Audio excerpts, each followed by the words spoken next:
bienvenue dans le podcast Ohana Triathlon. Je suis Hermano et avec Olivier de Scooter, chaque jour de la semaine, en quelques minutes, nous vous expliquons comment débuter, progresser et enfin performer dans le triple effort. Aidez-nous à faire grandir la communauté en partageant ce podcast au plus grand nombre et en laissant une revue et une note sur Apple Podcast. Ça nous aide vraiment à progresser et à monter dans les classements. Allez, assez parlé, place à notre épisode du jour. Salut les sportifs, c'est Hermano et vous êtes sur l'épisode de mercredi du podcast Ohana. Si vous avez suivi l'épisode d'hier, eh bien non seulement je ne suis pas tout seul sur ce podcast, mais ça c'est une question d'habitude. Cette semaine, je suis avec deux scooters, avec mon compère Olivier. Salut Olivier. Salut Hermano. Et avec son papa Xavier. Salut Xavier. Hello Hermano, salut Olivier. Messieurs, hier on a revu très rapidement ton histoire avec le vélo. Xavier, tu nous disais que tu as eu l'impression de grandir sur un vélo ou peut-être de grandir avec un vélo. En off, on parlait un petit peu tout à l'heure, tu nous rappelais qu'effectivement c'était beaucoup de bons moments, beaucoup de bons souvenirs sur des vélos un peu tunés et je pense que les auditrices et les auditeurs imaginent très bien mais je vois très bien cette image des gamins qui jouent dans les rues, dans les blocs, dans le quartier, un peu comme dans les films qu'on voit avec ces grands vélos un peu en mode Harley Davidson. Tout à fait, c'était des petites Harley Davidson à pédale, ouais. Et d'ailleurs, pour faire le bruit du moteur, on mettait avec des pinces à linge, on mettait des cartes, d'un jeu de cartes dans les rayons. Ça fait voilà, comme ça on avait le bruit du moteur. Moi, je faisais ça avec des canettes en métal. Bon, c'était moins bien pour les pneus, évidemment. Voilà, tu vas commencer à tout savoir, hein, Xavier. Pourquoi est-ce que tu changeais régulièrement les pneus d'Olivier mais voilà. Bon, c'est ce qui est quand même impressionnant parce que à l'époque, ou enfin en tout cas quand vous étiez enfant, et c'est aussi des bons souvenirs que j'avais moi, c'est vrai qu'on cherchait à être le plus visible possible, à faire le plus de bruit possible. On regardait pas trop le poids de la bécane, de la machine. Maintenant, ça a un petit peu évolué. Quelle est ton utilisation maintenant du vélo, Xavier ? Il y en a plusieurs. En fait, essentiellement, c'est de la route, c'est sur mon vélo de course. Et d'ailleurs avant-hier, c'était encore avec Olivier, il m'a emmené dans le Pajottenland, il m'a fait souffrir pendant 2 heures parce qu'on est allé faire le mur de Grammont, mais lui il est là sur son vélo profilé contre la montre et moi j'essaye péniblement de suivre parce que voilà, j'ai plus la performance de mes 20 ans évidemment, et lui il est incapable une fois qu'il est sur son vélo, il est incapable de se contenir, quoi. Il fonce et on est allé faire 80 et des kilomètres à vive allure. Mais bon, c'est ce que je fais essentiellement, mais moi je le fais à des moyennes, voilà, j'aime bien faire de la grande distance, des 100, 120, 150 kilomètres, voire plus, mais je fais des moyennes de 24, 25 kilomètres heure, ça me suffit. Pour revenir sur l'épisode d'hier où tu disais que tu approchais tout bientôt la soixantaine, des 150, 180 km, même à 25 km/h de moyenne, c'est quand même une belle performance. Bah, on devient tout doucement un moteur diesel, quoi, un vieux cheval endurant, quoi. On part et puis on y va pendant 5 heures, 6 heures, 7 heures. Il m'arrive de rouler, 7, 8 heures et bon, ça va, je tiens les genoux parfois qui flanchent un peu, mais à part ça va. Et ça c'est l'endurance, mais plus dans la performance, la compétition, le challenge je regarde rarement à quelle est la vitesse à laquelle j'ai avancé. J'essaye pas plus de battre des records. J'ai passé l'âge d'avoir des choses à me prouver de ce côté-là. Mais le vélo de course, ça reste un très très grand plaisir. À côté de ça, un petit peu de VTT parce que j'habite dans le Brabant wallon et j'ai la forêt de Villers-la-Ville juste à côté. Donc c'est un très beau terrain, un très beau spot pour faire du VTT. Et alors aujourd'hui ce que j'adore par-dessus tout, mais il faut avoir le temps pendant les vacances, c'est de faire au moins une fois par an un grand voyage à vélo, partir minimum, enfin j'aimerais bien que ce soit minimum un mois ou davantage, parcourir un pays. Ou par exemple, si tu veux, c'était partir de Bruxelles et aller jusque dans les Pyrénées ou revenir des Landes. Avec Olivier, c'était aussi parcourir la route des Alpes avec 16, 17 cols, je sais plus, d'affilée, tout en portant la tente et tout le machin, quoi. Ou alors on est parti aussi, Olivier, son plus jeune frère Florian et moi, jusqu'à Copenhague. Et puis alors j'ai fait des très très chouettes voyages en tapant mon vélo dans l'avion pour me rendre dans l'Himalaya. Et ça c'était l'expérience par excellence, quoi. Ça c'était du tout grand, ça.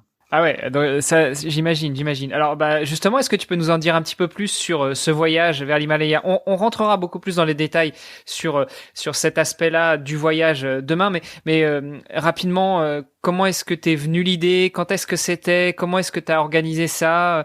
Voilà, un petit peu les souvenirs que t'en as. Alors, je l'ai fait 2 fois. Le premier voyage dans l'Himalaya, c'était en 99.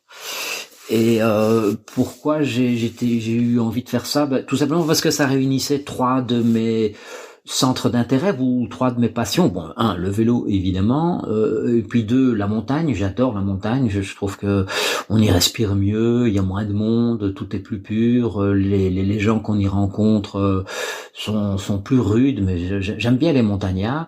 Et puis il y a une troisième chose, c'est que l'Himalaya, c'est le monde tibétain et je suis fasciné par la civilisation tibétaine. Je suis historien des religions aussi, donc le bouddhisme tibétain, c'est quelque chose qui m'a toujours énormément intéressé. Et donc parvenir à joindre ces 3 centres d'intérêt, c'était garantie, enfin la garantie d'une réussite absolue. Et effectivement, ça a été un voyage de, qu'est-ce que c'est, 6-7 semaines, 1700 kilomètres, mais avec des cols à franchir à plus de 5000 mètres.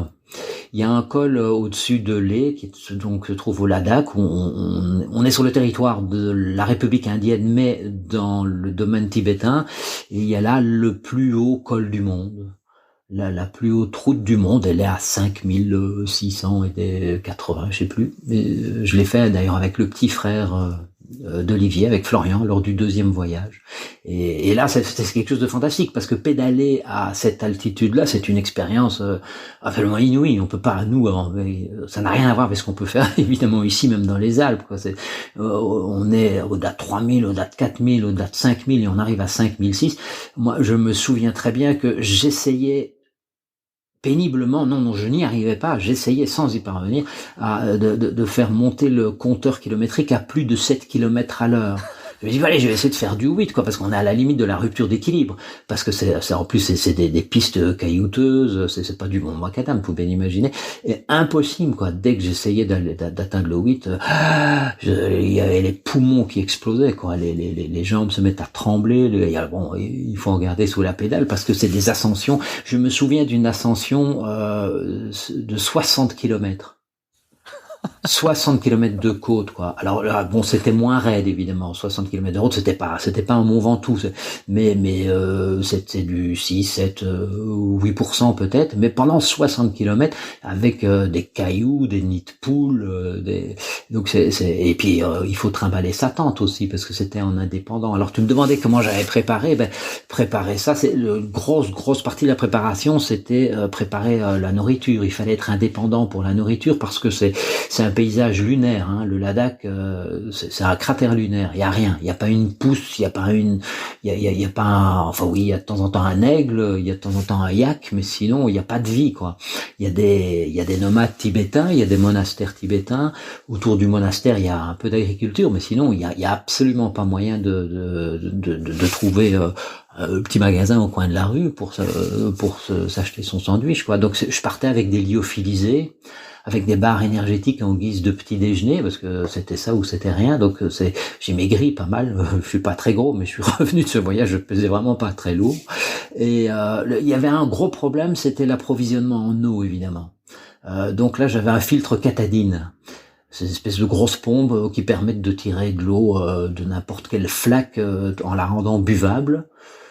J'ai ajouté des petits micro-purs pour la purifier une deuxième fois quand même, mais ça c'était le gros problème, parce que ça il y a rien à faire, il y a pas moyen de transporter des litres et des litres, et il faut faire gaffe à la déshydratation à cette altitude.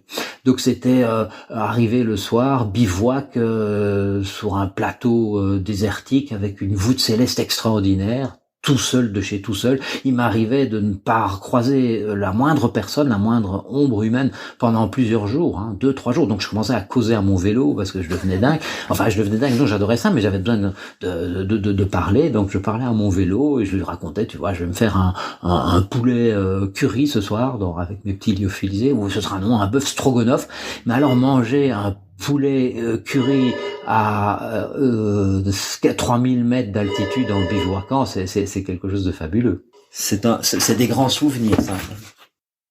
Ah, j'imagine que ça doit pas être au niveau du goût, ça doit pas être du tout la même chose que ce que tu as l'habitude en plaine. Et puis en plus tu rajoutes à ça la fatigue, l'effort et l'altitude. Ça doit être passez-moi l'expression, mais jouissif, non? Absolument, oui, non, c'est une expérience de vie très très intense, tous les jours, parce que c'est vraiment, moi je disais toujours, c'est l'adhérence à la route, c'est comme l'adhésion à la vie, quoi. On est là avec un précipice à sa gauche, il n'y a pas de parapet qui nous en sépare, donc c'est une concentration, une présence absolue, totale à tout moment. On est vraiment dans l'immédiat, quoi. On est vraiment dans le présent. On n'est pas en train de penser à autre chose. On est vraiment en train de faire ce qu'on aime, quoi. Moi, je suis fasciné. Je bois tes paroles. On s'était dit qu'on ferait vraiment un épisode spécial là-dessus. Donc, je propose qu'on le garde pour demain. Et puis, on peut peut-être en rester là pour aujourd'hui. Messieurs, je sais pas ce que vous en pensez. Olivier, il faut que tu réagisses parce que je te vois. Alors, les auditeurs ne te voient pas, mais je te vois. T'as l'air un petit peu ému ou alors t'as juste l'habitude d'entendre ton papa parler comme ça. Qu'est-ce que ça te fait, toi? Alors, je l'ai déjà entendu souvent raconter ses aventures, notamment celle dans l'Himalaya, évidemment. Maintenant, à chaque fois que j'entends l'histoire, je pense que j'en apprends toujours davantage. Et c'est vrai que oui, en 99, donc en 99, moi j'avais 7 ans. Et donc, quand j'avais 7 ans, mon papa revenait de l'Himalaya à vélo. Il était allé rouler sur les plus hautes routes du monde. Donc c'est vrai que pour moi, ça a toujours été un peu une inspiration pour l'inspiration pour le vélo évidemment, mais aussi pour le voyage, pour le challenge. Donc voilà, c'est quelque chose qui a toujours été très présent évidemment. Ouais. Bon, c'est pour ça que maintenant tu t'en vas en Colombie et puis tu roules sur des vélos de jeunes filles en attendant de trouver de quoi monter un col correctement, c'est ça? On fait avec les moyens du bord. Bon, messieurs, je vous donne rendez-vous demain pour justement revenir plus en détail sur cette ou ces 2 expéditions de l'Himalaya à vélo. Avec plaisir. Très bien. À demain. À demain. Au revoir. Vous avez apprécié cet épisode? Alors, taguez ohana_tri sur Instagram et si ce n'est pas déjà fait, laissez un commentaire sur Apple Podcast.